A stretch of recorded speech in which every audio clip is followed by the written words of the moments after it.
Bonjour à tous, bienvenue pour ce webinaire consacré à Copilot Chat. Est-ce que vous pouvez m'indiquer si vous m'entendez correctement en levant le pouce ou en levant la Bonjour à main? tous. Parfait, merci. Ok. Donc l'intitulé de ce webinaire, c'est Microsoft 365 Copilot Chat, donc votre assistant IA gratuit pour gagner en efficacité. Donc moi je suis Benjamin Aumail, donc je suis directeur des opérations chez VNI Service. Donc je vais co-animer ce webinaire avec Mathieu, donc qui sera votre formateur sur cette session. Donc moi je serai là essentiellement pour répondre aux questions que vous poserez dans le chat. Alors non, pardon, pas dans le chat, dans le module Q&A. Donc justement, donc pour que ça soit plus simple à gérer, utilisez le module questions-réponses que vous avez dans la barre de menu de Teams. Donc c'est juste à droite du menu conversation, enfin, du bouton conversation. Donc ça sera plus facile pour moi à gérer. Et puisque dans le chat, en fait, il y a un peu de tout. Et puis comme vous êtes, alors je sais pas combien vous allez être au final, mais on avait ce matin plus de 1000 inscrits pour ce webinaire, donc ce qui est un record pour nous. Donc il va y avoir du monde. Alors avant de commencer et puis avant de laisser la main à Mathieu et qu'il puisse se présenter à vous, juste pour ceux qui ne nous connaîtraient pas, je vais vous faire une courte introduction de qui on est.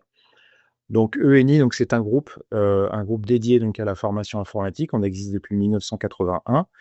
Le groupe est constitué de 3 sociétés qui sont ENI Service, le centre de formation informatique qu'on représente aujourd'hui avec Mathieu. Donc nous, on fait des formations courtes, donc de 1 à 5 jours, qui sont professionnalisantes, certaines certifiantes. Donc plutôt pour des salariés d'entreprise, également pour des particuliers, donc dans le cadre de l'utilisation de leur CPF pour financer leur formation. Ensuite, au milieu, vous allez retrouver de l'école, qui est l'entité historique du groupe. Donc l'école forme des étudiants et des personnes en reconversion professionnelle. Donc ce sont des formations diplômantes de bac+2, bac+5. Il y a également un titre ingénieur qui existe depuis 2 ans. Et pour finir, les éditions ENI, elles sont toutes l'entité la plus connue, donc premier éditeur français de livres dédiés à l'informatique, également de livres numériques, de vidéos, de modules de formation e-learning, et également éditeur de certification, donc reconnu par France Compétences. Donc concernant ENI Service, si vous allez sur notre site web, vous allez retrouver à peu près 700 formations, qui sont réparties dans les domaines suivants. Donc on va couvrir tous les domaines de l'informatique, mais donc aussi bien l'informatique technique, donc pour les profils techniciens, administrateurs, systèmes et réseaux, les experts en cybersécurité, les profils développeurs. Et on aura également des formations pour on va dire les managers de l'informatique, donc tout ce qui va être gestion de projet, gouvernance, pilotage du SI. Et puis pour finir, des formations plutôt orientées pour les utilisateurs de l'informatique, donc des outils sur les outils bureautiques, le travail collaboratif et tout ce qui va être autour de la paix. Donc, comme je vous le disais en introduction, n'hésitez pas à poser vos questions pendant tout le webinaire. Je répondrai le plus possible aux questions dans le module Q&A et je garderai également quelques questions à la fin que je poserai à Mathieu. Alors, soit des questions qui demanderaient consacrer un peu plus de temps, ou éventuellement des questions qui seraient intéressantes d'être répondues via une démonstration dans l'interface.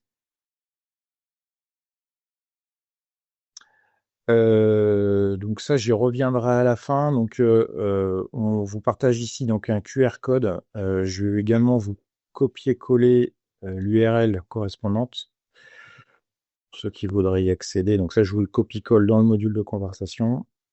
Donc c'est un lien vers un Digipad, donc une page web sur laquelle vous retrouverez un certain nombre de ressources. Et donc on reviendra en détail sur le contenu de ce Digipad en fin de webinaire.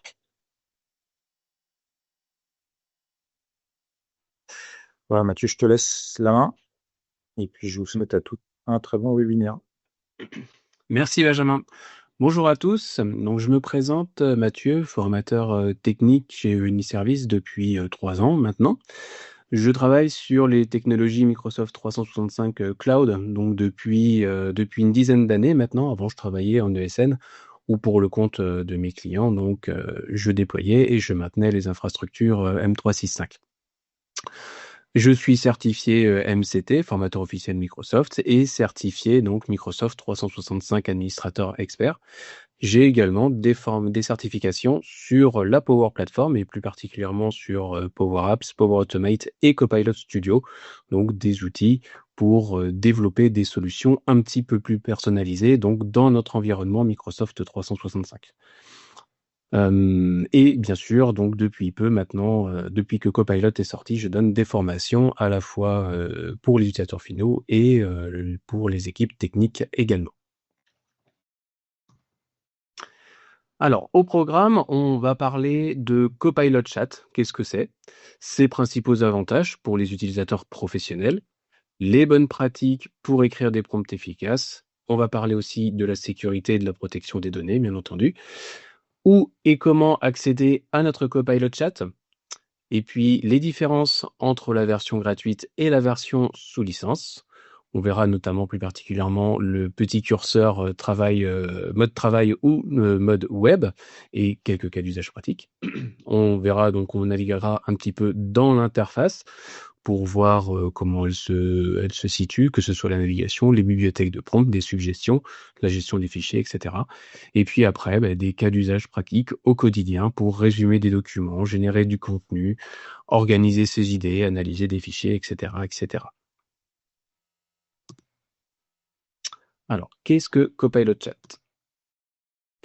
Donc, Microsoft Copilot Chat, c'est un outil de conversation IA qui est conçu spécifiquement pour l'environnement de travail. Il utilise les modèles d'IA avancés et Internet comme source de données. Il sera ainsi en mesure de répondre à vos questions, de créer du contenu et de collecter des informations tout en garantissant la sécurité de vos données. Vous pourrez utiliser Copilot Chat pour vos conversations IA et de manière sécurisée. Donc, celles-ci seront réalisées en ayant le web en tant que source et elles sont alimentées par un GPT-4, donc le modèle d'OpenAI. Il y a eu des mises à jour récentes là, où avant on avait la version GPT-5 qui était en évaluation et maintenant il la met d'office. On verra tout à l'heure dans l'interface comment le désactiver puisque en ayant la version gratuite, au bout d'un moment, vous serez limité dans les requêtes en GPT-5. Vous serez obligé de revenir sur le LLM GPT-4. On en reparlera. Et donc, bien entendu, les instances de Copilot sont dédiées chez Microsoft.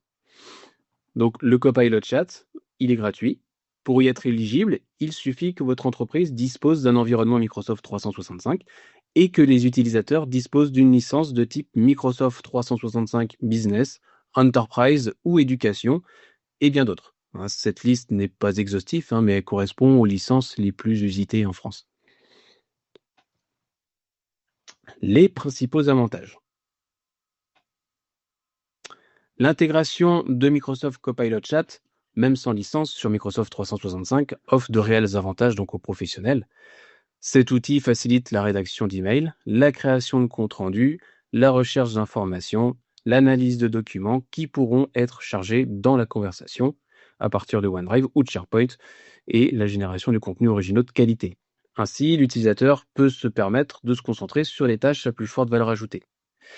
Copilot Chat s'adapte au contexte et au métier de chaque utilisateur grâce à sa mémoire et à ses instructions personnalisées, le tout en respectant la sécurité et la confidentialité définies par l'entreprise. Il se positionne comme un nouvel assistant numérique efficace pour optimiser le travail au quotidien. Des agents sont également accessibles. Certains sont gratuits, d'autres nécessitent un abonnement de type Azure Pay As You Go. Puis, vous pourrez profiter des fonctionnalités supplémentaires comme Page Copilot, plus communément appelé Loop, le chargement de fichiers pour travailler sur du contenu spécifique et la génération d'images.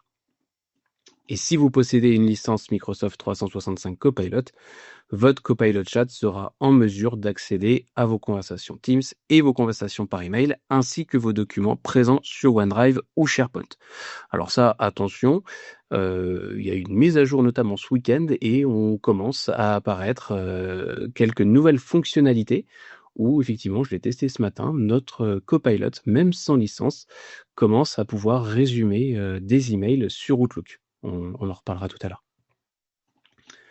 Copilot sera directement intégré aux applications Microsoft 365, donc Teams, Outlook, Word, Excel, PowerPoint. Et de plus, vous pourrez utiliser les notebooks sur Copilot Chat, une sorte de classeur virtuel vous permettant d'associer plusieurs conversations avec votre Copilot, des pages loop, ainsi que des fichiers issus de OneDrive ou de SharePoint. Alors, jusqu'à présent, cette fonctionnalité elle est réservée à des utilisateurs sous licence, mais bon, si ça se trouve, demain, peut-être que les utilisateurs sans licence pourront en profiter. Les bonnes pratiques pour écrire des prompts efficaces. Un prompt efficace peut considérablement améliorer les résultats de Copilot en garantissant des réponses précises et appropriées. Un prompt va inclure en général 4 parties. En premier, on pourra avoir le contexte. Pourquoi est-ce qu'on en a besoin et qui est impliqué? Ensuite, un objectif. Qu'est-ce que vous attendez de Copilot? Et puis, on pourra définir une ou des sources. Donc, quelles sources d'informations, quels exemples Copilot doit-il utiliser? Et puis, les attentes. Comment Copilot doit-il agir pour mieux répondre à vos attentes? Exemple, ici, je travaille dans le marketing et effectue principalement des recherches sur les concurrents. Donne-moi un résumé concis des dernières actualités en précisant ici donc le nom d'une société.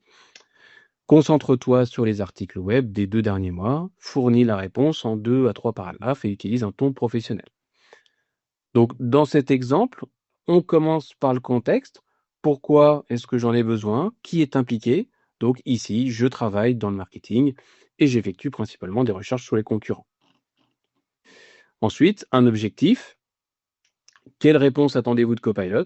Ici, donc, donne-moi un résumé concis des dernières actualités de telle société. Donc ici, je remplacerai le nom de la société. Une source. Concentre-toi sur les articles web des 2 derniers mois. Donc là, on ne précise pas spécialement tel site web, mais tous les sites web, mais uniquement des 2 derniers mois. Et puis, des attentes. Fournis la réponse en 2 à 3 paragraphes et utilise un ton professionnel.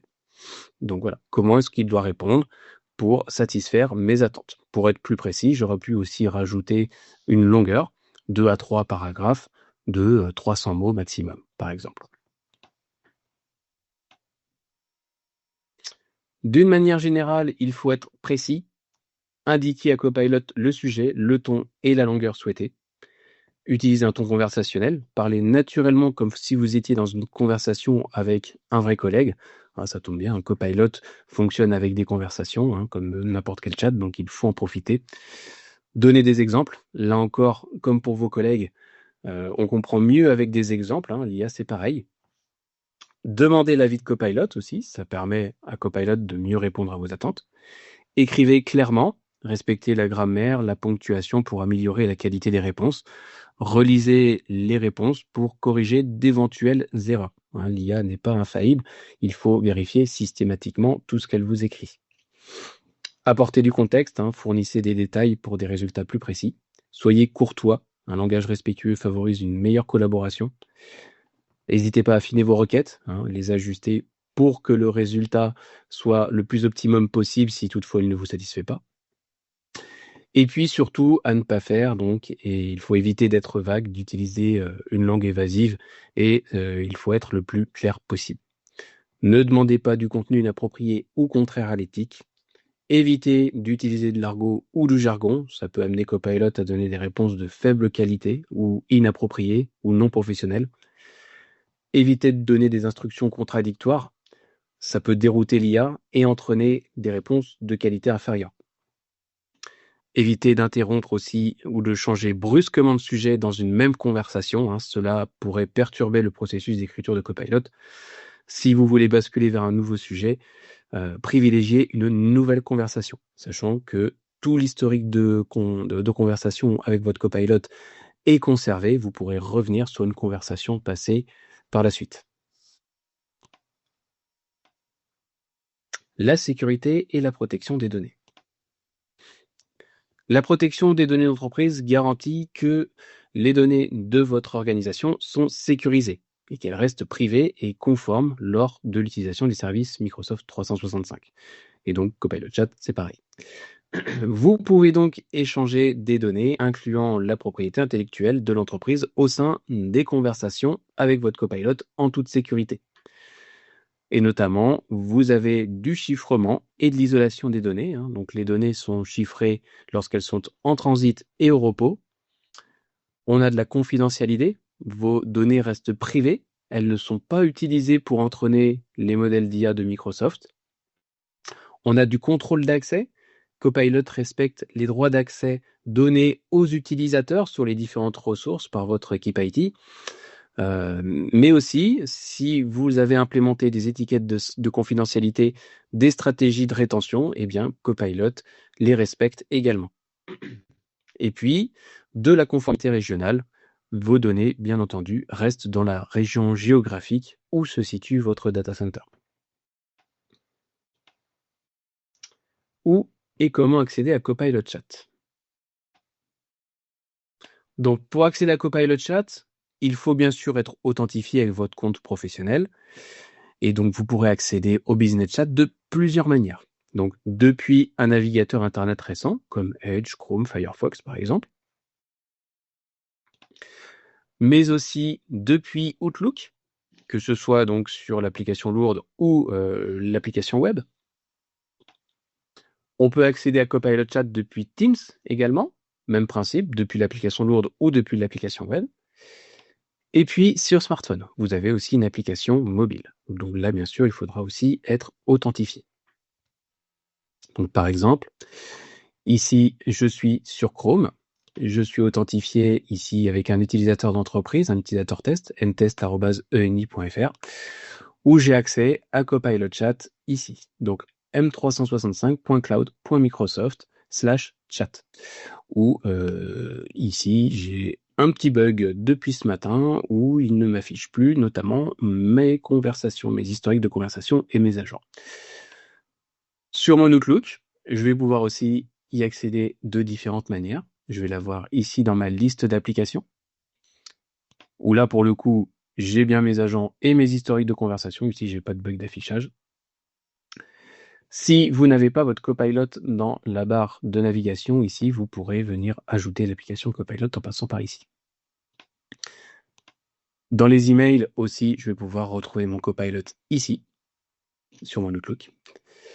Et puis sur Teams, dans mes conversations, je vais retrouver donc mon Copilot Chat à cet endroit-là, ou également je peux avoir dans ma liste d'applications également ici, mon Copilot Chat. Même principe, si vous ne l'avez pas dans la liste des applications, vous pourrez venir l'ajouter ici. Je l'aurai aussi également sur Edge d'une autre manière. Ici, je suis sur le navigateur Edge. Cette fois-ci, je suis authentifié avec mon compte personnel, mpiet@eni.fr. S'il veut bien me l'afficher, voilà, mpiet@eni.fr. Donc, au passage, cet utilisateur-là dispose d'une licence. Et mon navigateur Edge est authentifié aussi avec mon compte professionnel, ce qui me permet d'utiliser Edge directement dans le navigateur. Ce qui fait que si je suis sur une page web hors de mon organisation, eh bien, je pourrais requêter mon Copilot pour poser des questions donc, par rapport au contenu de la page web que je suis en train de visiter.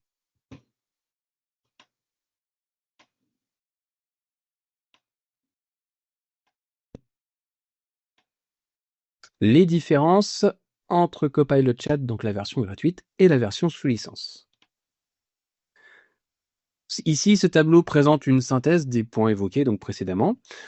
On a Copilot Chat ici dans sa version gratuite qui va exploiter le web et les connaissances générales via GPT-4 et GPT-5 un petit peu maintenant aussi.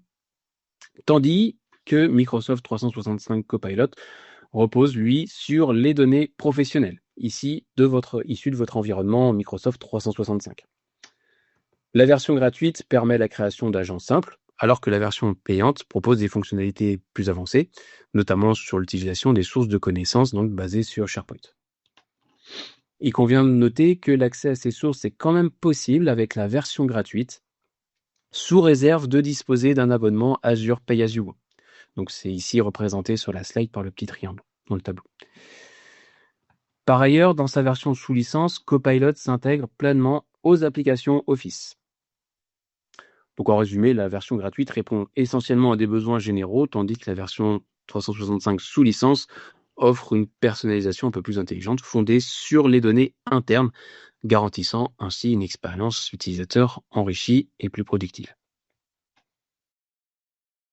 Le mode travail versus le mode web. Pour vérifier la possession d'une licence Copilot, il existe une méthode simple. Si dans l'interface de votre Copilot Chat, vous avez le curseur qui permet de passer du mode travail au mode web, eh bien, ça signifie que vous disposez d'une licence. Donc, en revanche, si ce curseur n'est pas visible, ça signifie que la licence Copilot n'a pas été attribuée à votre compte. Et vous utilisez donc Copilot dans sa version gratuite. Il est nécessaire de s'authentifier avec un compte Microsoft professionnel, ça c'est très important. Si l'authentification se fait à l'aide d'un compte personnel ou s'il n'y a pas d'authentification, eh bien l'interface et les conditions d'utilisation diffèrent. Et en effet, dans ce cas, la protection des données d'entreprise ne s'applique pas.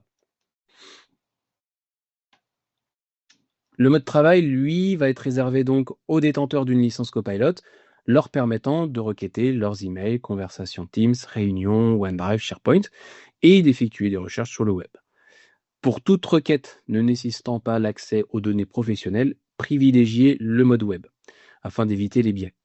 En effet, en utilisant le mode travail pour effectuer des recherches sur Internet, votre Copilot pourrait être tenté de puiser dans vos documents et potentiellement altérer la qualité des réponses fournies. Ce mode travail présente donc également un avantage notable quand même.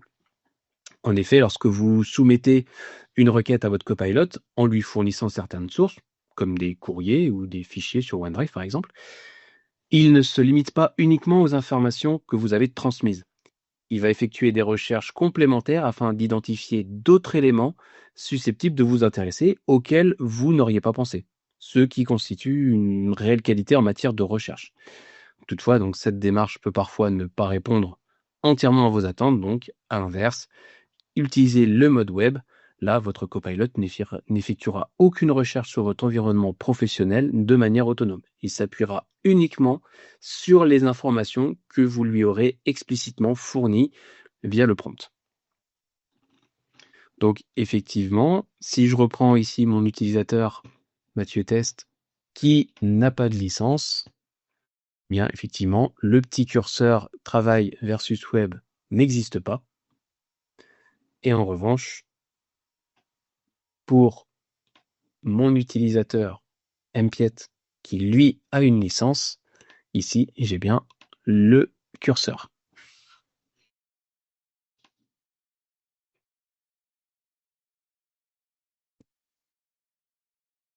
L'interface utilisateur. Bon là du coup elle a changé ce week-end, mais bon elle ressemble quand même un petit peu à ça. Ici à droite on pourra démarrer une nouvelle conversation. Si vous avez une licence, vous avez donc votre curseur travail web. On aura des agents ici sur la gauche, dans le menu de gauche, avec un historique de conversation pour retracer donc toutes vos conversations. En appuyant sur le petit plus ici, vous pourrez ajouter des sources, que ce soit des fichiers qui proviennent de votre ordinateur et qui ne sont pas sur le cloud, ou bien sûr des fichiers sur OneDrive, SharePoint, etc., etc. Ici, des suggestions de prompt, ou des suggestions d'invite, avec également, si on déploie ici la liste, la galerie des requêtes. Possibilité aussi de dicter le prompt plutôt que de le saisir au clavier. Ça, c'est une fonctionnalité qui est apparue il y a quelques mois. Et puis, effectivement, autrement, la zone d'invite où vous pourrez venir donc saisir votre prompt. Alors bon, pour ce matin, on va utiliser notre Copilot dans Outlook, puisque ici, mon menu n'a pas décidé de s'afficher ce matin. Donc ici, c'est pas grave, c'est la même chose. Je retrouve bien mes agents qui sont ici, et notamment pardon, les conversations passées.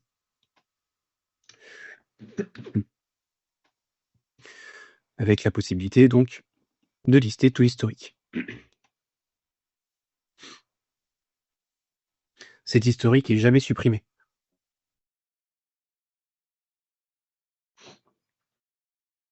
Sauf s'il y a des règles de rétention qui ont été définies par l'équipe IT pour les supprimer au bout d'un certain temps.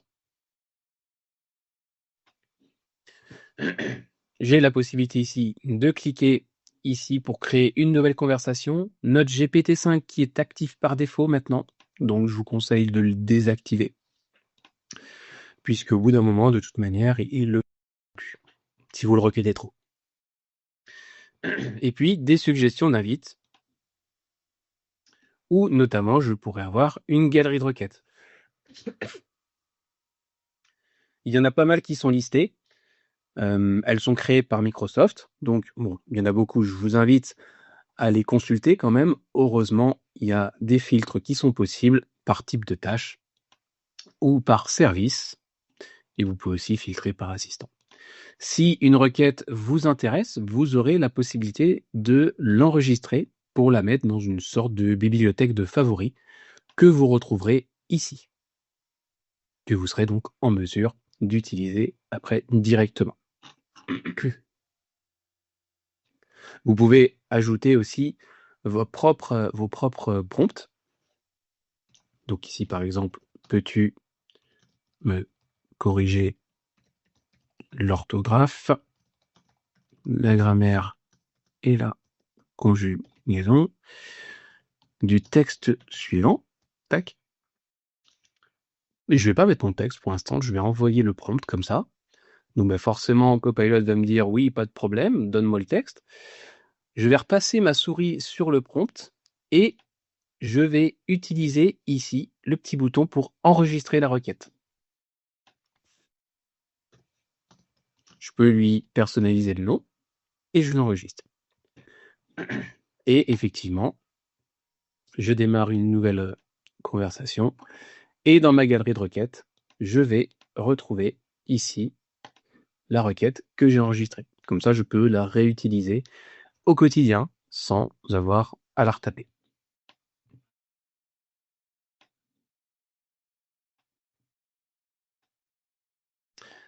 Utiliser Copilot Chat au quotidien. Ici, on va faire quelques petits essais. On va commencer d'abord sans licence et après avec licence. Et notamment, donc, on va pouvoir créer du contenu. Ou ici, j'ai un prompt, donc j'ai besoin de répondre à un mail envoyé par Mathieu Piette. J'acquiesce réception du message de la mage. Donc là, ici, on voit qu'il y a quelques fautes d'orthographe et de saisie. On utilise des abréviations. Donc je continue. Donc, néanmoins, j'imagine que le support a été modifié. Or, par défaut, il me semble qu'il est en lecture seule, étant donné que ce n'est pas nous qui l'avons édité. Merci d'utiliser un ton professionnel. Voici le contenu de l'email.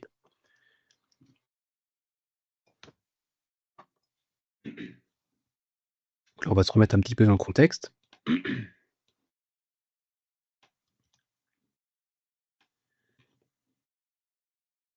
Ici, j'ai un mail qui est envoyé par Mathieu Piette donc à Mathieu Test, début octobre, le 1er octobre. Bonjour Monsieur Test, j'espère que vous allez bien. Je vous contacte pour vous signaler que j'ai mis à jour les labs sur la formation d'administration SharePoint Online concernant les modules PowerShell qui étaient obsolètes. Souvenez-vous, nous en avions discuté sur Teams en septembre 2025. Désormais, les labs utilisent le module Graph et les modules MS Online Azure AD. Donc là, on a un contexte. Alors, avant, on aurait donc collé notre prompt ici et il aurait fallu que je copie-colle le contenu de l'email pour qu'il puisse le traiter, puisque Copilot était pas capable d'interagir. Or, bah là, depuis peu, maintenant, c'est possible. Donc, si j'enlève tout ça, tac, on va voir ce qu'il vient de faire. Bonjour Mathieu, je vous remercie pour votre message. Hop.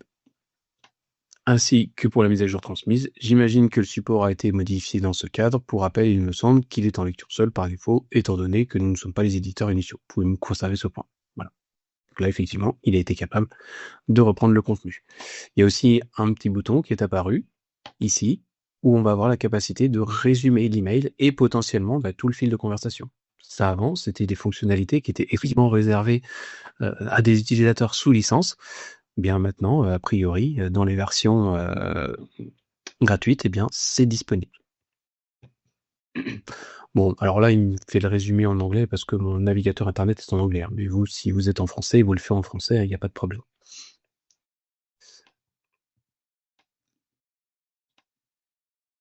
On pourrait donc aussi réviser du contenu. Peux-tu m'aider à réécrire ce paragraphe pour le rendre plus clair et plus concis? Corrige également les fautes d'orthographe, de grammaire et de conjugaison. Je retourne ici sur mon business chat, je colle mon message et je vais coller mon paragraphe.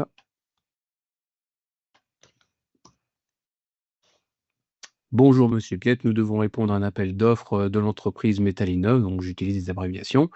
Ils veulent un plan de formation pour 10 cas salariés sur la Power Platform, plus particulièrement Power Apps, Power Automate, une journée fondamentaux, 2 jours niveau intermédiaire, etc., etc. Pouvez-vous me préparer un plan de cours? Donc ici, il va me le réécrire proprement en supprimant les fautes, les abréviations et me faire aussi de la mise en page, ou notamment sur le programme demandé. Une journée fondamentaux, 2 jours intermédiaires, même chose pour expert. Et l'abréviation ENT, il me l'a remplacé par entreprise. Ici, bien sûr, on est dans une conversation, donc je peux continuer si je veux ajuster, le rendre plus long, plus amical, etc., etc. On pourrait aussi générer... Mathieu, tu m'entends? Oui, Est-ce que tu peux, s'il te plaît, quand tu es dans l'interface web, zoomer un peu parce que c'est un peu petit? d'accord. Merci. Là, comme ça, c'est mieux, je me suis mis à 150%. Même un niveau en dessous, 125, je pense que c'est suffisant. 125? Ok. Ouais, merci.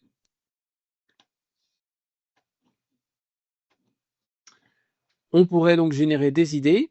Donne-moi des idées donc pour une activité amusante pour mon équipe sur Teams. Je suis formateur technique et j'aimerais apporter un peu plus de cohésion de groupe car en effet, avec mes collègues, nous nous côtoyons peu entre nos sessions de formation, nos déplacements et le télétravail. Donc là, ici, je suis plus dans un contexte de formateur technique, donc ce que je suis.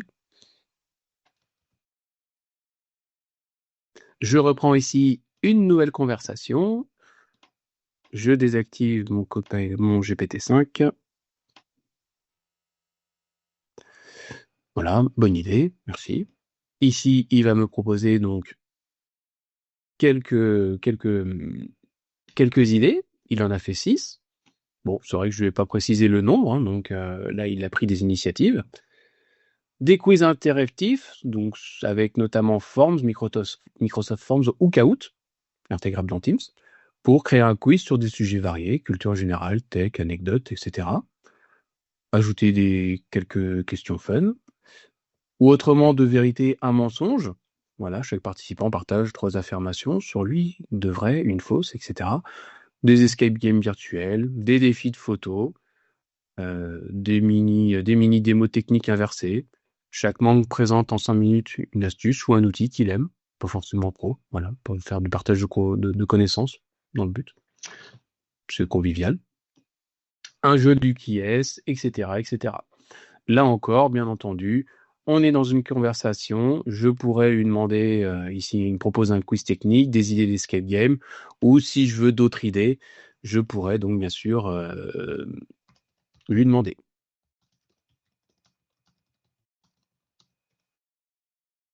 Ou alors, si on a un thème en particulier, on pourra le développer.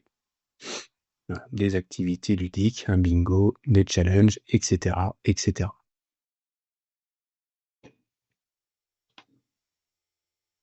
Et puis, on pourra aussi faire des recherches sur Internet. Comment le taux d'alphabétisation ont-ils changé dans le monde au cours des 30 dernières années? Donc là, très important, je reprends une nouvelle conversation. Et je lui colle mon prompt. Et donc là, il va aller faire des recherches directement sur Internet. Donc ici, on a une première évolution globale en 90 jusqu'en 2022 avec des chiffres qui sont indiqués ici. Alors ces chiffres, il les a pas inventés, hein, c'est basé sur des sources. La source est indiquée ici. Et quand je clique dessus, il va m'ouvrir un nouvel onglet, et notamment, donc, il a récupéré ça sur atlassociaux.com. Donc après, c'est à moi de lire l'article pour m'assurer de la véracité des éléments de l'article, hein. Bien sûr, dites-vous que l'IA peut faire des erreurs, c'est indispensable de vérifier. De façon générale, hein, vous avez le message qui est affiché. Et c'est toutes les IA pareil. Ensuite, il m'a fait un deuxième point sur les disparités régionales, où là, donc, on est par région dans le monde, des inégalités, les défis actuels, etc., etc. Même chose, là encore, je suis dans une conversation. Il me propose de créer un graphique chronologique, de montrer une carte mondiale des taux, etc., etc. Et ici, il me reliste toutes les sources qu'il a utilisées pour me fournir ses réponses. Donc là encore, une fois de plus, à moi d'aller vérifier tout ça.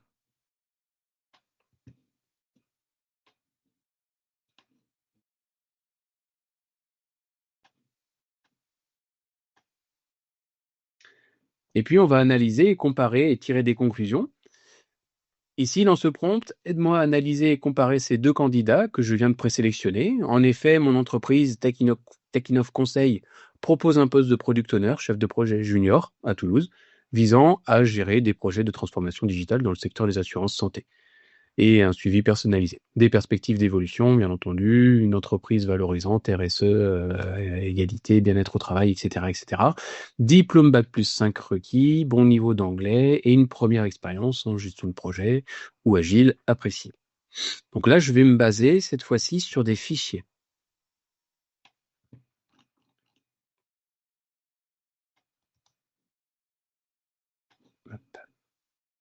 Je reprends une nouvelle conversation, je colle mon prompt, et ici, je vais aller cliquer sur le petit plus et récupérer des fichiers, notamment sur mon OneDrive,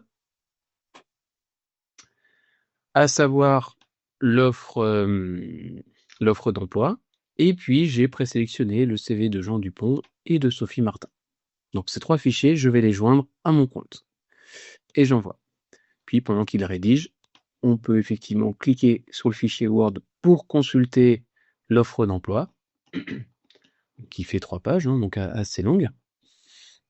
Et puis, les CV que j'ai potentiellement présélectionnés de Jean Dupont, 55 ans. Au passage, ces CV ont été générés grâce à Copilot, où je lui ai demandé de me générer du contenu pour faire des démonstrations. Et même principe ici pour Sophie. Donc des CV qui sont plutôt bien fournis. Donc l'idée, ça va pas être de lui demander de choisir une personne à ma place, mais ça va être un outil d'aide à la décision. Donc ici, il commence par me faire un petit résumé de l'offre. Donc poste de product owner à Toulouse en hybride, dans le secteur de l'assurance santé pour de la transformation digitale. Bac+5 exigé, bon niveau d'anglais, une première expérience en méthode agile.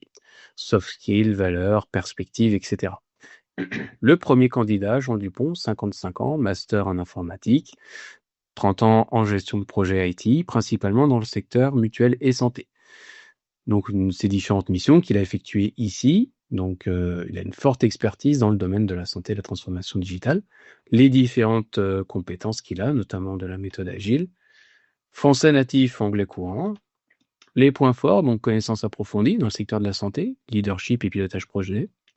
Point faible, effectivement, hein, c'est surqualifié, hein. Notre poste à la base, c'est un profil junior que l'on veut. Donc, risque d'inadéquation avec la politique salariale. Mobilité, attention, il est basé à Niort et donc le poste est à Toulouse. Candidat 2, Sophie Martin, 42 ans, formation Bac+5, école française réputée, 20 ans en gestion de projet. Secteur santé, elle a fait 2 ans, elle a un profil un peu différent, elle a plus travaillé donc dans l'automobile, l'aéronautique et l'armement. Pas mal de compétences ici, notamment aussi sur de l'agilité. Français bilingue anglais, italien courant. Donc bon, elle a une première expérience dans la santé, c'est bien, elle a une bonne polyvalence, bon niveau d'anglais bien sûr, mais là aussi on est quand même sur un poste sur un profil un peu surqualifié. Basé à Paris, donc mobilité à vérifier. Et il m'a fait une comparaison par rapport à l'offre. Donc, Diplôme Bac plus 5, ça match des deux côtés. L'expérience en santé, donc très forte pour Jean Dupont, pour Sophie, 2 ans. Agilité, pas de problème. Anglais, pas de problème. Niveau d'expérience, là, ça coince un petit peu. Effectivement, on a des profils qui sont plutôt seniors. Mobilité à confirmer, et donc adéquation post-junior, effectivement, là, on a une croix. Des recommandations qui sont faites. Donc, pour un tel poste, aucun des profils ne correspond parfaitement, trop qui peut remonter. Mais si l'entreprise est ouverte, eh bien, Jean Dupont, effectivement, c'est idéal pour un rôle stratégie ou expert santé, mais risque de coût élevé quand même. Et puis Sophie, un profil plus polyvalent, orienté transformation digitale multisecteur, qui pourrait convenir pour un rôle peut-être un peu plus évolutif. Voilà. Donc là encore, je le répète, c'est un outil d'aide à la décision. Et puis, on pourrait visualiser des données ou créer des images. Illustre une image pop art de mon collègue de bureau qui connaît une véritable crise de café. Donc ça, c'est pour avoir un petit peu plus de légèreté. Ou on pourrait effectivement générer une image. Alors, même principe, on copie-colle le prompt ici. Là, l'image, on va pas la générer parce que ça prend un petit peu de temps. Hop, on va justement profiter de nos conversations et consulter donc l'image que j'ai déjà créée, notamment le 21. Où donc j'avais collé mon compte ici. Et donc ici, il me sort une illustration pop art avec un personnage, costume bleu, cravate rouge. Tac. Tenant une tasse de café qui déborde, accompagné d'un petit texte Coffee Crisis. Le fond est jaune à pois rouge, typique du style pop art. Voilà. Donc le prompt n'est pas très descriptif. Donc effectivement, il a pris des libertés et il le dit, il a mis un costume bleu, une cravate rouge. Bien entendu, si j'ai quelque chose en tête de bien précis, je n'hésite pas à le dire dans le prompt. Et même principe, là encore, si ça ne convient pas, on peut continuer la conversation pour affiner la description, pour avoir un résultat qui correspond plus à ce qu'on a dans la tête. Et puis, on pourrait analyser aussi des fichiers Excel. Voici un fichier Excel. Il concerne l'historique des incidents déclarés par les collaborateurs ainsi que leur résolution. Ces informations sont extraites de notre outil de ticketing de support informatique. Certains incidents sont similaires. Peux-tu les regrouper et rédiger une FAQ claire, structurée, avec des réponses pédagogiques? Adopte le ton pour mes utilisateurs finaux de l'entreprise.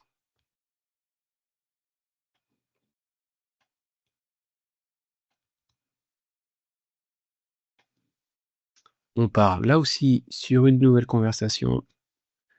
Je colle mon prompt ici. Hop, je joins mon fichier. Tac. Et j'envoie. Même chose, pendant qu'il réfléchit, on peut regarder le fichier.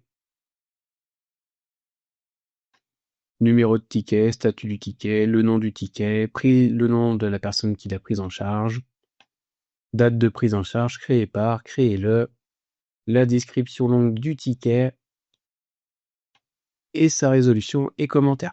Là encore, merci l'IA qui m'a généré tout ça automatiquement. Ici, donc, il a bien analysé mon fichier. Il a trouvé donc les principaux thèmes des incidents, notamment des problèmes liés au mot de passe incorrect, mot de passe expiré, blocage du compte, des problèmes avec de la double authentification, notamment refus d'utiliser des smartphones personnels, donc on peut utiliser des clés FIDO, des problèmes d'impression avec notamment des drivers qui sont pas forcément corrects, privilégient peut-être plus le PostScript au lieu du PCL, etc. Des problèmes applicatifs, des problèmes sur Teams ou Outlook. Voilà. Et puis, ici, il me propose un plan pour ma FAQ. Donc, il a regroupé les incidents en catégories claires pour rédiger des questions fréquentes avec des réponses pédagogiques. Il me fait un exemple de structure. Sur l'authentification, par exemple, j'ai changé mon mot de passe, mais je ne veux plus me connecter. Que faire? Je n'arrive plus à imprimer depuis SolidWorks. Comment vérifier? Etc. etc. Oui, alors là, par contre, il m'a pas rédigé la FAQ.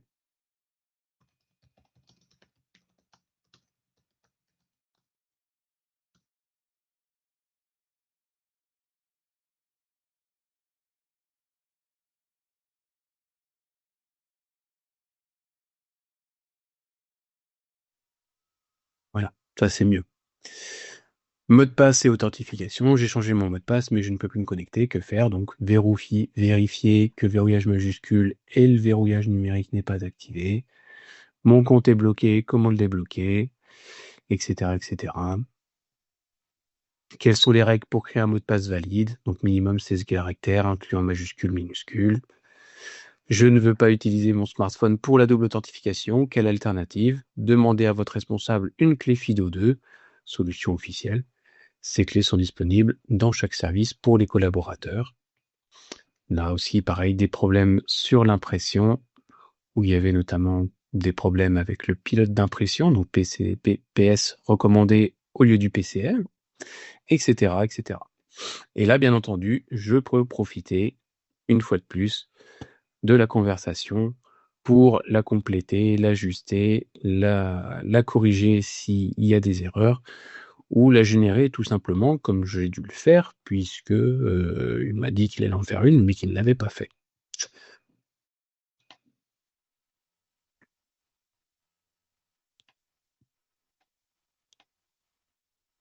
Et puis, on va pouvoir aussi utiliser notre Copilot Chat avec une licence et donc avoir quelques petites fonctionnalités supplémentaires, ou notamment ici, on pourrait lui demander une petite synthèse de mail. Peux-tu me faire le compte-rendu du chiffre d'affaires de septembre 2025 envoyé par mail par, et là donc je préciserai, le nom de la personne.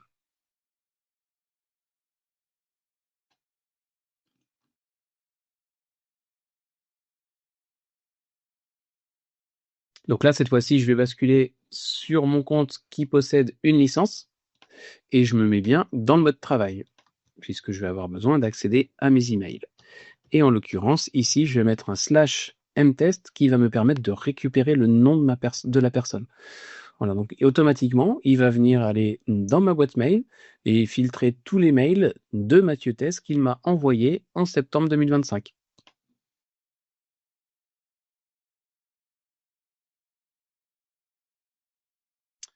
Où effectivement, donc il en a trouvé plusieurs. Il me fait la liste ici, donc du 12 au 30, avec à chaque fois ici la source. Et effectivement, quand je clique dessus, il m'ouvre Outlook et plus particulièrement l'email. Donc de Mathieu Test à Mathieu Piette, envoyé ici le samedi 13 septembre. Bon, là, c'est un flux Power Automate qui me générait ça automatiquement. Donc on a tous les mails qui sont listés ici. Et effectivement, après, il me propose de calculer un total. Bah, effectivement, derrière, c'est toujours pareil, on est en conversation. Alors on pourrait même lui demander d'aller faire un graphique aussi. Et donc générer des images. Et puis après, bien sûr, travailler sur ces chiffres pour les remettre en forme. Alors, bon là par contre, j'ai oublié de désactiver GPT-5. Et GPT-5, il propose du contenu assez pertinent, mais son temps de réflexion est un petit peu plus long, on va dire. On va reprendre une conversation, on va ouvrir un nouvel onglet, on va le laisser travailler. Hop, on va le désactiver. Ici, Mathieu, le G5. Oui, est-ce que tu oui. pourrais montrer, s'il te plaît, la dictée vocale? Oui, alors on peut essayer la dictée vocale, effectivement. Je l'avais essayé par le passé, c'était pas très pertinent. On va réessayer maintenant, ça fait un moment que je n'ai pas essayé. Peux-tu me faire le compte-rendu du chiffre d'affaires de septembre 2025 envoyé par Mathieu Test? Ah oui, alors il faudrait que je le fasse. Ouais, il y a un petit souci, Benjamin. Il faudrait que je le fasse avec mon navigateur en français parce que là, mon navigateur, il est en anglais, donc il attend que je parle anglais. Ouais. Éventuellement, il faudrait que que je le relance avec. Je vais me mettre avec Firefox. Mon Firefox, il est en français.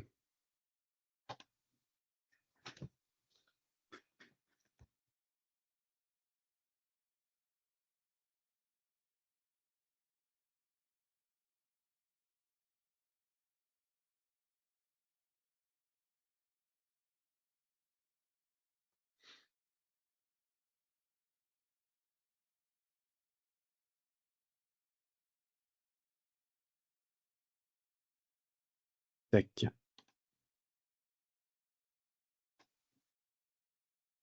Peux-tu me faire le compte-rendu du chiffre d'affaires de septembre 2025 envoyé par Mathieu Test?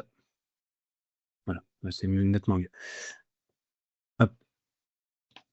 Je vais juste ici corriger ça et mettre mtest de cette manière-là. Tac. Hop, je pense à bien désactiver GPT-5 parce que sinon il va me faire la même réflexion.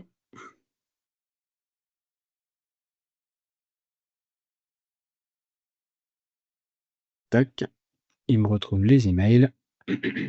Et derrière, je pourrais lui demander: peux-tu me donner le total ainsi que la moyenne journalière sur cette période?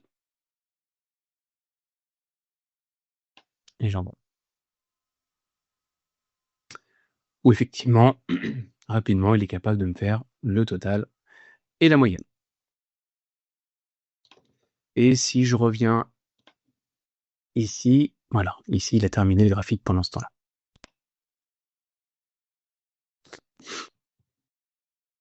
Et bien sûr, on peut la sauvegarder en tant qu'image. Et puis, je pourrais aussi lui demander un petit compte-rendu de réunion de Teams.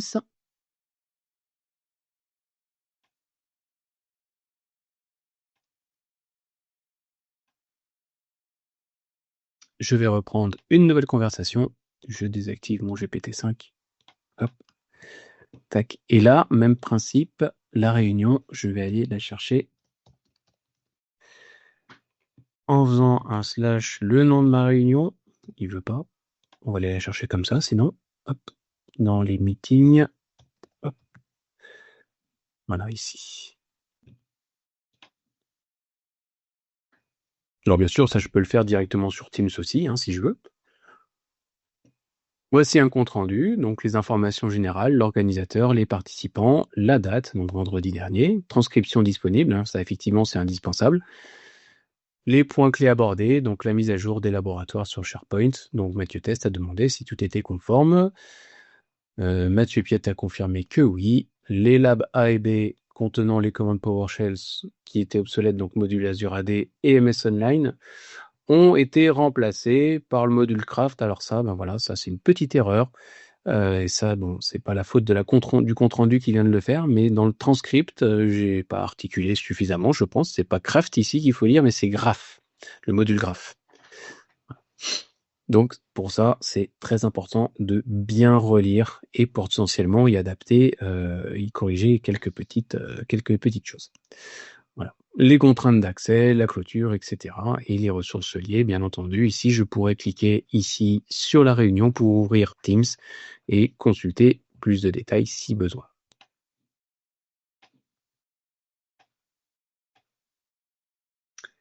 En conclusion, donc on a vu aujourd'hui comment utiliser efficacement Copilot Chat. On a exploré ses fonctionnalités polyvalentes, notamment la synthèse d'insights clés, la création de contenu, l'analyse de fichiers, la visualisation des données, etc., etc. Le tout en utilisant des invites naturels et conversationnels. On a également découvert comment déterminer rapidement si vous êtes en position d'une licence ou non, et dans quelle situation basculer votre curseur en mode travail ou en mode web.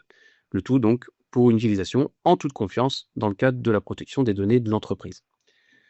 Ensemble, ces compétences vous permettront d'améliorer votre productivité, de simplifier vos flux de travail, de produire du contenu plus qualitatif et d'exploiter le plein potentiel de l'IA dans votre travail au quotidien. Je vous remercie. Je te redonne la main, Benjamin. Merci Mathieu. Donc c'était une rapide présentation, introduction donc à Microsoft Copilot Chat, donc dans sa version gratuite pour vous montrer un petit peu les possibilités donc qui sont offertes par cette version. Mathieu a également montré la plus-value que l'on a avec une licence, puisque dans ce cadre-là, vous avez en fait Copilot peut avoir accès à l'ensemble de vos données métiers, vos données d'entreprise, donc ce qui apporte davantage de contexte et de pertinence sur les réponses qui peuvent vous être données. Je vais vous partager mon écran. Donc, vous avez à l'écran un QR code ainsi qu'un lien. Alors, le lien, je vais le remettre dans le chat et je vais ensuite vous partager mon écran vers ce lien.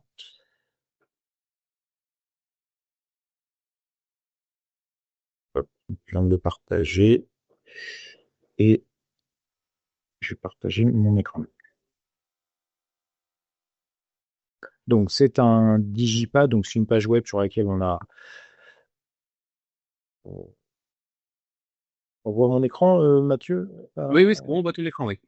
Ok, très bien.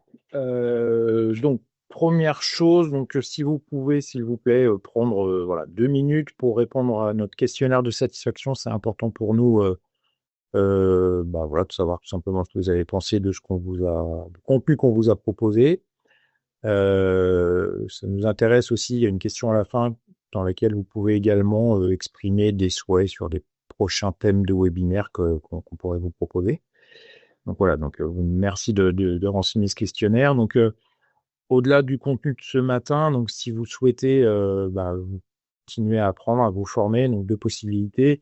Soit vous vous inscrivez en tant que particulier, je dirais, une inscription individuelle donc sur nos sessions interentreprises. Donc ce sont des sessions de formation qui regroupent plusieurs personnes de différentes entreprises. Donc on propose deux formations. Donc la première donc s'intitule Microsoft 365 Copilote rédigé, analysé, présenté. C'est une formation sur une journée, donc qui adresse en fait tout ce que l'on peut faire avec Copilote dans sa version avec licence. Donc là vous voyez, donc ce qui n'a pas été abordé ce matin, mais on voit donc toute la partie l'intégration de Copilote dans Word, dans Excel, dans PowerPoint, dans Teams, et quelles sont les fonctionnalités offertes et comment les utiliser au mieux. Donc ça, c'est la formation vraiment très opérationnelle. Et ensuite, on a également une autre formation, donc ça s'intitule Microsoft 365 Copilote, cas d'usage métier pour améliorer la productivité des équipes. Donc c'est sur une journée. En fait, c'est un ensemble d'ateliers orientés par rapport à des métiers, donc qui permettent de voir justement, dans le cas où je suis directeur financier, commercial, je travaille dans un service marketing, etc. Donc des scénarios de comment on peut utiliser l'IA et Copilote donc pour couvrir en fait ses besoins quotidiens dans son contexte professionnel. Pour la prochaine session qui aura lieu le 19 décembre, donc on a une remise exceptionnelle de 30%, donc qui est proposée. Ces deux formations sont également finançables par le FSE. Donc le FSE, c'est un dispositif de financement, donc le Fonds social européen, donc qui devait normalement s'arrêter à fin décembre et qui a été annoncé comme étant prolongé de 6 mois, donc jusqu'à fin juin. Donc vous pouvez également, au travers de votre OPCO, donc faire une demande de prise en charge avec ce dispositif de financement. Donc ça, c'est pour des formations voilà, individuelles. Ce qu'on fait également et ce qu'on fait surtout et beaucoup, en fait, on accompagne de nombreuses entreprises depuis maintenant plusieurs mois, à peu près un peu plus de 6 mois, donc des grandes entreprises françaises et qui sont également implantées à l'international. Donc, on accompagne sur le déploiement de l'usage de l'IA et de copilote donc auprès de leurs salariés. Donc, on fait ça dans différents formats, donc sous format webinaire, un petit peu même forme que ce matin, sous forme d'ateliers pratiques. Ça peut se faire à distance, donc via Teams, ou en présentiel. C'est des sessions de formation, donc on fait à la carte. On est capable de dispenser en français, en anglais, sur des différentes time zones. Les contenus sont adaptés aux objectifs, aux disponibilités et aux contraintes des entreprises. Donc, on peut dispenser des contenus qui peuvent être d'une heure jusqu'à 3h30 ou la journée complète. Et ces dispositifs, ces formations peuvent également être pris en charge dans le cadre du financement FSE. Donc, si vous travaillez pour une entreprise et que vous avez un projet de déploiement de l'usage de l'IA ou de copilote au sein de votre entreprise, donc le généraliser auprès de vos employés.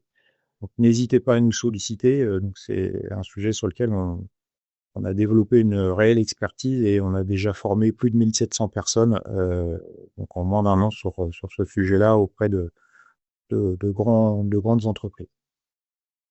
Vous retrouverez également en dessous donc un formulaire si vous souhaitez prendre contact avec nous. Donc n'hésitez pas à passer par là, vous poser vos questions si vous voulez avoir des questions, enfin, vous avez des questions sur les programmes de formation, les contenus, les adaptations possibles qu'on peut vous proposer. On vous a également mis les liens donc qui vous permettent de nous suivre sur les réseaux sociaux, donc notamment si vous voulez voir quelles sont nos prochaines actualités, nos prochains événements gratuits qu'on pourra vous proposer. Sur notre chaîne YouTube, vous retrouverez également l'ensemble de nos webinaires qui ont été enregistrés. Donc celui-ci notamment est en cours d'enregistrement et sera publié sur notre chaîne YouTube. Vous avez ici le lien donc, qui pointe vers la page sur notre site web qui liste nos prochains événements.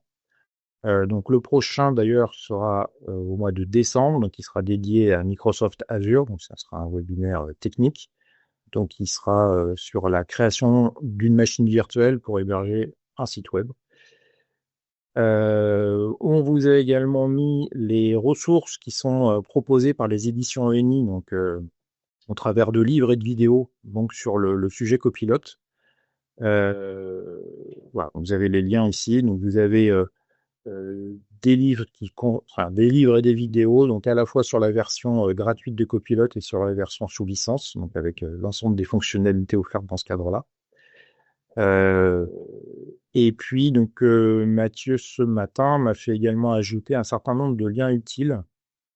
Donc déjà le premier ici, donc c'est le lien donc le m365.cloud.microsoft, donc qui vous permet d'accéder à l'interface de base de Copilot Chat. Vous avez ensuite un second lien qui vous permet de voir un petit peu c'est une publication de Microsoft justement de toutes les nouveautés qui sont ajoutées à date. Donc c'est intéressant pour suivre parce que ça évolue beaucoup et souvent. Donc ça vous permet de voir quelles sont les dernières nouveautés qui ont été intégrées. Et vous avez un lien ici aussi vers le Enterprise Data Protection, donc qui est tout simplement l'article en lien avec le petit bouclier vert que vous retrouvez en haut à droite dans Copilot, donc qui indique justement, et c'est pour ça que les entreprises s'intéressent beaucoup à Copilot et incitent leurs salariés à utiliser Copilot en entreprise. C'est contrairement à d'autres IA où vous transmettez des données et derrière ces données, elles servent à entraîner les moteurs d'intelligence artificielle de ces sociétés. Ces sociétés, elles sont pas basées en France, donc du coup, vous fournissez des données à l'étranger. En fait, Microsoft, dans le cadre du Enterprise Data Protection, garantit que les données que vous transmettez, elles ne servent qu'à générer la réponse qui vous sera donnée. Les données sont transmises de façon cryptée, ne sont pas sauvegardées sur les serveurs de Microsoft et donc ne servent pas à entraîner le LLM. Donc ça apporte un niveau de sécurité, un niveau de confiance donc qui rassure les DSI notamment en entreprise. Donc voilà pour ça. Est-ce que Mathieu, tu peux repartager du coup ton écran sur la diapo où on était? Donc je vous propose qu'on prenne les quelques minutes qui nous restent pour. Alors j'ai répondu à la plupart des questions, même à toutes les questions qui ont été posées dans le webinaire. Je regarde si depuis il y a eu d'autres questions qui ont été posées. Alors je ne vois pas.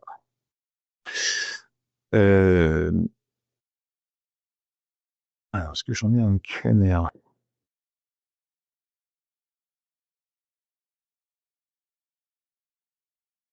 C'est une question intéressante. Du coup, je te la pose directement, Mathieu. Si je prends un agent et que je le partage avec mes collègues qui n'ont pas la licence payante, pourront-ils l'utiliser? Alors, ça dépend des conditions. Oui et non. Si cet agent n'utilise pas des sources qui sont basées sur OneDrive ou sur SharePoint et juge des sources Internet ou aucune source du tout, eh bien là, la réponse est oui. Les personnes qui n'ont pas de licence vont pouvoir l'utiliser. Voilà. Dès lors qu'on commence à mettre des fichiers qui sont sur OneDrive ou sur SharePoint, il faut une licence pour l'utiliser ou un abonnement Azure Pay As You Go. Comme ça évite de donner à l'utilisateur la licence et donc de payer pour lui les 30 € par mois. Et en fait, il va payer qu'à l'utilisation de son agent, à raison de 1 centime, je crois, de mémoire du message. Ouais, c'est 1 ou 2 centimes du message, c'est très peu. Donc ça peut être pratique, mais bon, là, il faut faire très attention parce que si l'utilisateur passe sa journée dessus, là, ce sera plus intéressant de lui prendre une licence pour le coup. Alors, autre question très intéressante, quelle fiabilité lors d'une demande de génération de code PowerShell ou autre pour l'automatisation de tâches IT admin? Alors le PowerShell, ça fonctionne plutôt bien. Je l'utilise assez régulièrement. Attention, par contre, au module que vous utilisez, hein, il faut explicitement bien lui préciser, parce que parfois, il va avoir tendance à confondre des CMDLET dans différents modules, notamment entre le PowerShell sur Exchange On-Prem et sur Exchange Online, hein. C'est 2 modules différents avec 2 modules différents avec des CMDLET différents et donc parfois, il a tendance à confondre, les modules. Et puis d'une manière générale, c'est comme toujours, il faudra vérifier, parce que parfois il a tendance à inventer des CMDLET. Mais bon, globalement, c'est quand même assez fiable. Alors, il y a une question à laquelle je vais répondre. En fait, il y a quelqu'un qui demande si la licence il dit la licence copilote est nominative point d'interrogation. Est-il possible d'avoir une licence flottante pour partager entre collègues? La réponse est non. Enfin, non. Euh, Potentiellement, c'est possible, mais après, ça aurait moins d'intérêt puisque à partir du moment où vous avez une licence copilote, l'intérêt, c'est qu'elle a accès à des données contextualisées qui sont propres à votre métier et à vous au sein de l'entreprise.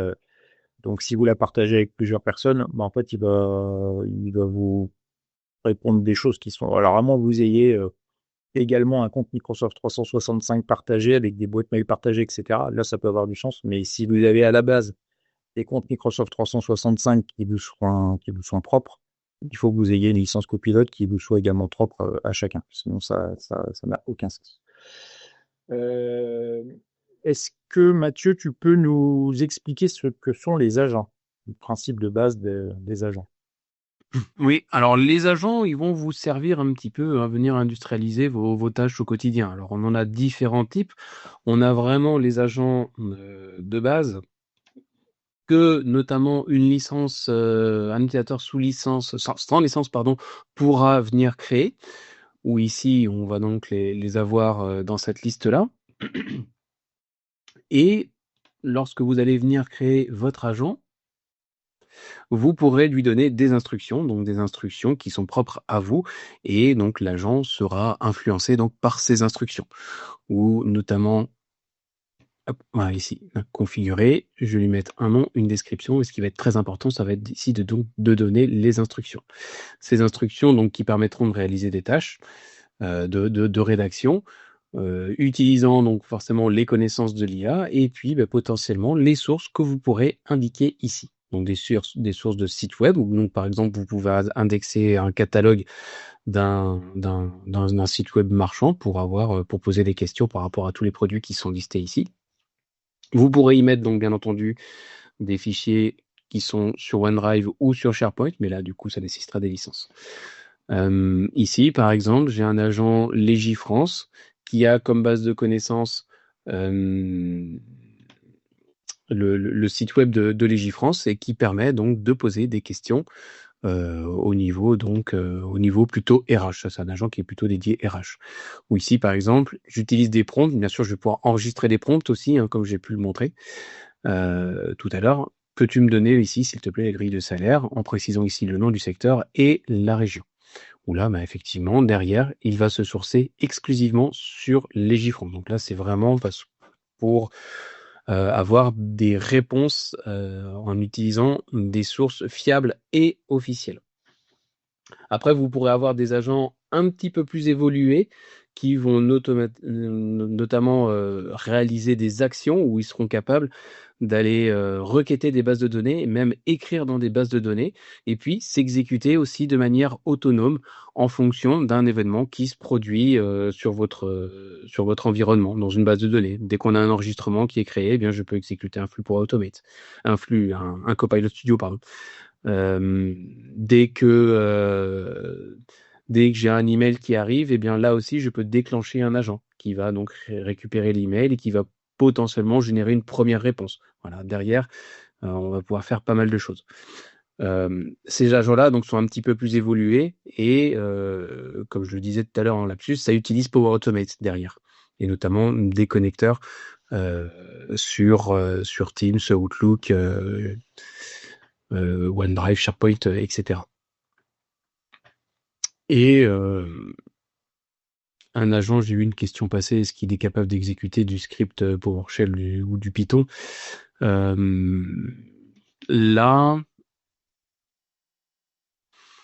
alors après du script PowerShell, on peut en exécuter dans des flux Power Automate, donc potentiellement, faudrait essayer, mais là comme ça, a priori, ça me paraît pas impossible. Il faudrait que l'agent donc puisse exécuter un flux Power Automate qui serait existant avec le script à l'intérieur. Bon, faut le Ça travail. peut être Power Automate ou autre, ça peut être du Make ou enfin n'importe quel Oui.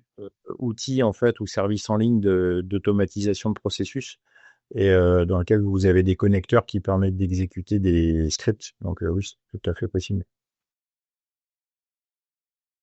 Il y a une question qui est-ce qu'on est obligé d'utiliser Copilot Studio pour créer un agent? Parce qu'il y a d'autres.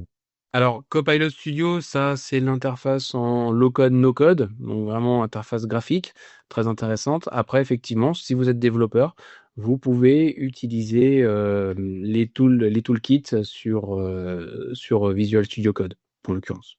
Donc, nous, on n'est pas obligé d'utiliser Copilot Studio. Et il y a quelqu'un euh, qui communique une info, alors que j'ai vu aussi passer la semaine dernière, parce que la semaine dernière, il y a eu une grande conférence aux États-Unis qui s'appelle la Microsoft Ignite, où il y a eu pas mal d'annonces autour de l'IA et des agents notamment. Donc effectivement, Microsoft a annoncé une nouvelle gamme de tarifs, puisqu'en fait aujourd'hui, donc si vous voulez avoir une licence copilote, donc pour les particuliers, donc adossé à une licence Microsoft 365 famille, donc c'est ce qu'on appelle le Copilot Pro. Le terme n'est pas très bien adapté puisque c'est pas pour les professionnels, c'est pour les particuliers. Donc Copilot Pro, c'est 20 $ par mois. Ensuite, pour les entreprises, donc ceux qui ont Microsoft 365 en version enfin E3 ou E5, licence E3 ou E5, donc licence Enterprise, donc on est à 30 $ par mois. Et donc là, Microsoft a présenté une nouvelle gamme donc pour les possesseurs de Microsoft 365 en version business. Donc une licence copilote à 21 $ par mois. Par contre, je ne sais pas à partir de quand elle sera disponible. Ça sera sans doute incessamment sous peu, mais voilà, c'est pour avoir une gamme de tarifs un peu moins élevée pour des entreprises. Donc les Microsoft 365 version business, ça permet quand même déjà d'aller jusqu'à des entreprises jusqu'à 300 salariés. Donc c'est déjà pas mal, quoi. Voilà. Alors une autre question mais que j'ai pas trop bien compris. Je sais pas si tu veux mieux la comprendre que moi, Mathieu. Comment pouvons-nous utiliser en même temps Copilot et Perplexity Pro, qui est plutôt un métamoteur IA, en complémentarité bien sûr. Alors pour moi, si on l'utilise en même temps, c'est dans deux interfaces différentes, mais parce que je vois pas comment on peut intégrer. Alors, En tout cas, aujourd'hui. si, il y aura peut-être une possibilité, faut voir. Parce qu'effectivement, depuis quelque temps maintenant, sur le centre d'administration 365, on va pouvoir y ajouter d'autres LLM que OpenAI. Un peu. Faut que je me connecte avec le bon compte, sinon ça va pas le faire. Ouais, ça a été annoncé qu'effectivement, on pourrait Oui. notamment upload, il y a des accords qui ont été signés. Donc effectivement, là, au travers d'un agent, on pourrait venir requêter. On aurait donc nos LLM classiques d'OpenAI déjà dans notre agent de présent. Et effectivement, derrière, lorsqu'on a une demande un peu spécifique, venir requêter un autre LLM et en l'occurrence celui de Perplexity. Alors, donc vu qu'ils ont changé aussi l'interface ici, j'ai pas encore eu trop le temps de regarder, mais c'est dans les settings ici, Data Access, voilà ici Provider, AI Provider, où effectivement ici il faut autoriser au niveau du tenant d'ajouter des nouveaux providers et puis bien après ces providers on va pouvoir les rajouter dans notre agent personnalisé que l'on développera donc sous Copilot Studio. Donc là par contre il faudra créer un agent un petit peu plus avancé. L'agent que j'ai montré rapidement dans l'interface du Copilot Chat, ceux-là pourront pas utiliser d'autres LLM. Très bien, merci Mathieu. Eh bien, écoutez, donc il est midi 3, donc on arrive à la fin du temps consacré à ce webinaire, donc j'espère que ça vous a plu. N'hésitez pas à prendre contact avec nous si vous avez besoin d'informations complémentaires sur nos offres de formation, donc aussi bien individuelles que collectives. Et puis, dans la mesure où c'est accessible gratuitement, on vous incite bien entendu à faire vos tests de votre côté, donc pour voir en quoi l'IA et au travers de Copilot peut vous améliorer votre quotidien. Voilà. Merci à tous. Bonne Merci journée. à vous. Bonne journée.